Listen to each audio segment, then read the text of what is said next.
Hello, this is Courtney. Welcome to my channel. I am a first-time mom to a precious little boy named Noah, who is currently about 3 months old, and I make parenting videos about once a week. I try and have them uploaded on Wednesdays. I also have a blog, which I will leave linked in the description box below, that has different parenting content on there as well. So, today I'm going to be talking about what I did to try and ease the transition to going back to work. So if you know me, you know that I was having a really hard time with the idea of going back to work and leaving Noah here. And it had nothing to do with my job. I love my job. I'm very blessed to have it. And it had nothing to do with his childcare. He has amazing childcare. I feel very blessed. It was just really hard because I'm very obviously attached to him, and it made me sad because I love him and love being here at home with him. So I did everything in my power to try and ease that transition.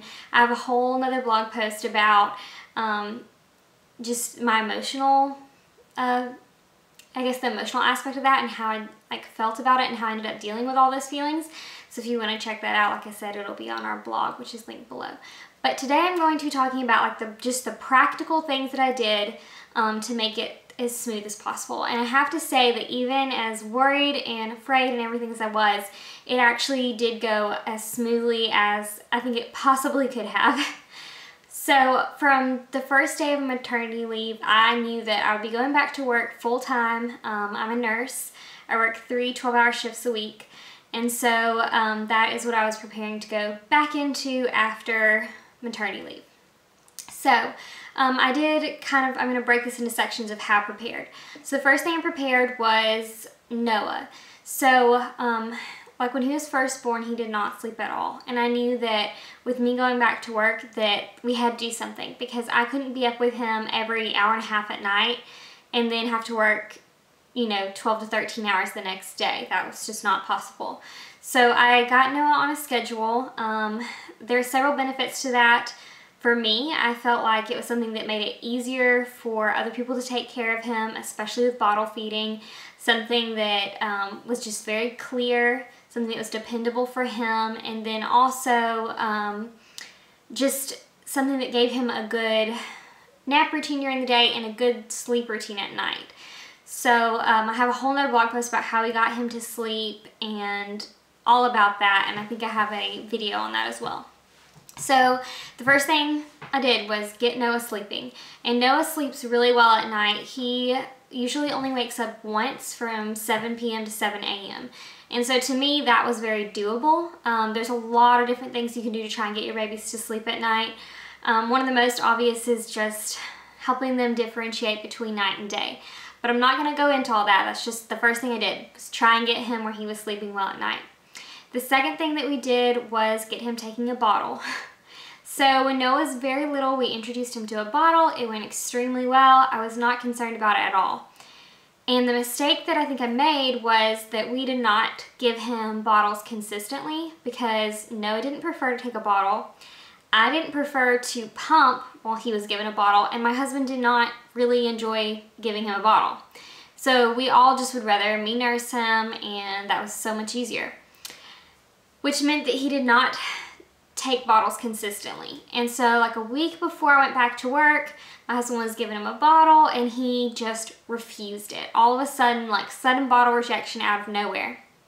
And I was so concerned because I didn't know what to do. I was like, oh, he took a bottle before. I hadn't worried about it. I thought everything was gonna be fine. And what I found out is that bottle rejection around the age of 12 weeks is extremely common.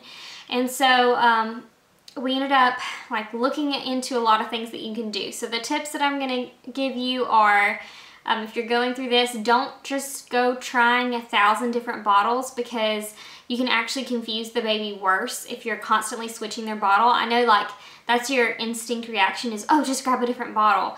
And then you're introducing maybe even multiple bottles throughout the same feeding, and that's just super confusing for the baby. So try and get whichever one you think is best, and then just stick with it instead of throwing away hundreds and hundreds of dollars and also a lot of time. We did end up switching him to the Como Tomo bottle, but then once I did that, I just decided I'm not going to then switch back to the Dr. Brown and then switch to this and then switch to the Avent. We just left it. He did the best with that of the ones that we were trying. And so I was like, okay, this is the one we're going to use, and we're just going to be really consistent with it. Another thing we tried was letting him suck on a pacifier and then getting him used to the sucking motion and then trading him out for the bottle. I also had to be away. I couldn't be in the room when he was getting a bottle or he wouldn't take it. My husband had to kind of distract him, like walking around with him and doing things like that, and then slipping the bottle in his mouth. So just know that it's a phase. Noah does great with a bottle again. He obviously knew how to do it. He just needed some more practice, and he's just kind of stubborn. He knew what he preferred, and he was letting us know what he preferred.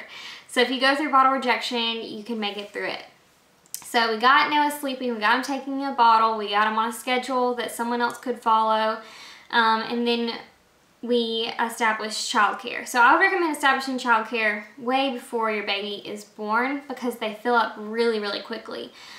We actually had Noah on a list for daycare when I was almost before we even told people. We got on the list very early, and even still, several of the places we called were already full. So that's something I would do very early on in my pregnancy, and I certainly wouldn't wait until after my baby was born. But it ended up being a blessing. There was some from our church who is actually keeping him now. So we actually did not even send him to the daycare that we had him signed up for. So she is coming to our house and taking care of him, and Noah seems to be loving it so far. It's been such a blessing. But what I would do, regardless of whatever childcare you've set up, is have sort of a trial run.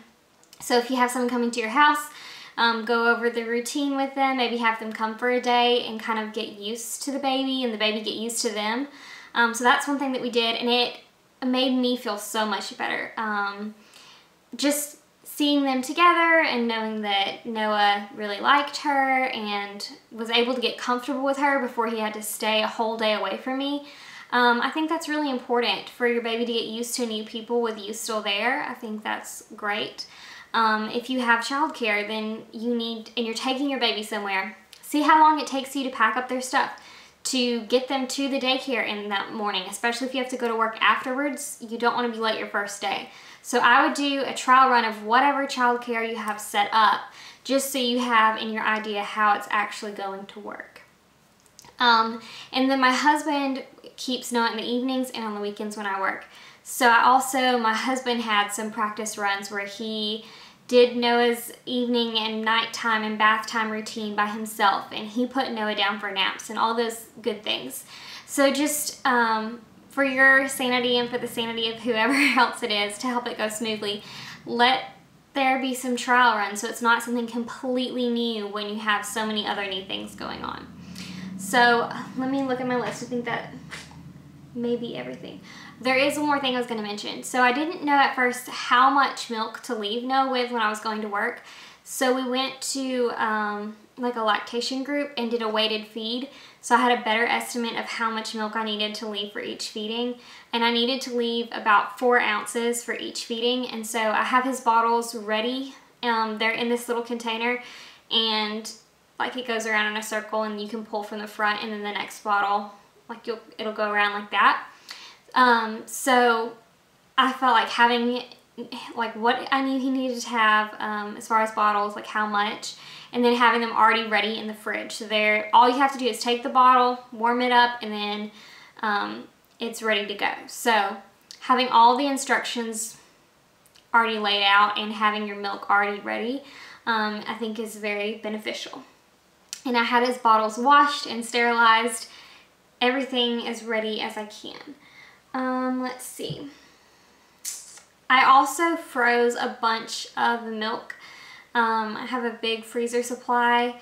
I'm going to talk all about that in a different video. I have a really big oversupply, so I have a very large freezer supply. However, I haven't used it at all yet. I'm just leaving him fresh milk every time. So when I pump at work, I'll just leave him that milk for the next day. And then that's what he gets. So he has just had fresh milk. He hasn't had any frozen. Let's see. Okay, so then the next category was like things around the house. So I was really concerned about how things were going to be here when I wasn't here to take care of everything. So still, when I go back to work the couple days before, I get all the laundry done, I get the dishes prepared. I try and make at least one meal that I know will have enough for leftovers so my husband doesn't have to cook the nights that I'm at work. And just have basically the whole house clean. And before I went back for maternity leave, I did some of the bigger deep cleaning things that don't have to be done as frequently. So I moved furniture in our bedroom and cleaned underneath it. My husband and I washed and vacuumed our cars. So some of the bigger things that don't have to be done like every week but still need to be done, just deep cleaning everything, so that I didn't have to worry about messes around the house right when I was going back to work. And then we also worked on meals. So meal planning was something we've never been good at until Noah came along. And we've come up with a pretty good system now. So what we're doing is we have a couple different sites we get recipes off of. We get recipes from HelloFresh, Publix Apron Meals. You can look at Blue Apron. There's several different sites, all recipes. Anyways, we'll pick out a handful of meals for the week, usually about 4. And then what we do is, if we have our 4 meals, we get on Walmart grocery pickup and we put in like what all we need in an order. And we order it for Sunday after AM church because we literally drive by Walmart. And so what we do is after we make our list for our Walmart pickup on Sunday after church, we go and pull in the spot. They load everything into our car and we drive it home and unload it. And that's how we do groceries and meals now. And it is so easy because I can plan meals when Noah's asleep. I can order my groceries when Noah's asleep. We can just run by and pick them up in 5 minutes. And it's just no dragging him through the grocery store, no trying to decide what we need to get in the store, no buying random things and not having meals. So I have loved that system. It's worked super well for us. I know that's probably not going to be a situation for everyone, but we drive past Walmart. And so it has just been amazing. But just getting systems like that in place that work really well and that can streamline the things you have to do around your house, that is so helpful for going back to work. And then the last thing I want to talk about is how I actually prepared to go back to work and all the work part of it. So once a week on maternity leave, I made myself sit down and read all of my work emails, which was really hard to do because I wanted to just completely ignore it. But sitting down once a week and reading through those helped me to stay caught up. If there was something that needed to get done, I could get it done really quickly, and it just meant that when I went back to work, I wasn't so overwhelmed by having to read through hundreds of emails. So I would recommend doing that. I would also recommend setting yourself up for success. So have your clothes laid out. Have your lunch and snacks and everything, if you bring your lunch to work, ready in the fridge. So all you have to do is throw it in a bag the next day. I have my work bag packed the night before with all of my pumping supplies and everything in it, so that all I have to do in the morning is get a shower, get dressed, throw my lunch in the bag, grab some breakfast, and head out the door. So just anything you can do the night before or the days before to set yourself up for success is very helpful, especially because I get up in the morning to leave for work around, I get up around 5 at the latest, and then really need to be leaving by 5:45. And so anything I can get done when I'm actually, fully awake and thinking the night before versus super early in the morning when I'm groggy is going to help set me up for success. So those are all things that I really think helped make the transition much smoother. It's still very difficult because you have, like what I told my husband is I will work these very long shifts, and before I had children, on my off day I would just crash and be exhausted and it didn't matter. But now on my off day, I still have a baby to take care of and a house to clean and everything else. So it's just a lot of responsibility, and I have so much more respect for working moms now. So all moms are fantastic. Working moms, I have my hats off to you because you are managing your baby, your household, and a job, and it's a lot. So anything you can do to make your life easier is definitely going to help. I hope you enjoyed this video. If you have any tips for making that transition smoother or things I didn't think of, please leave them in the comments below, and I hope you enjoyed this video. I'll see y'all later. Bye.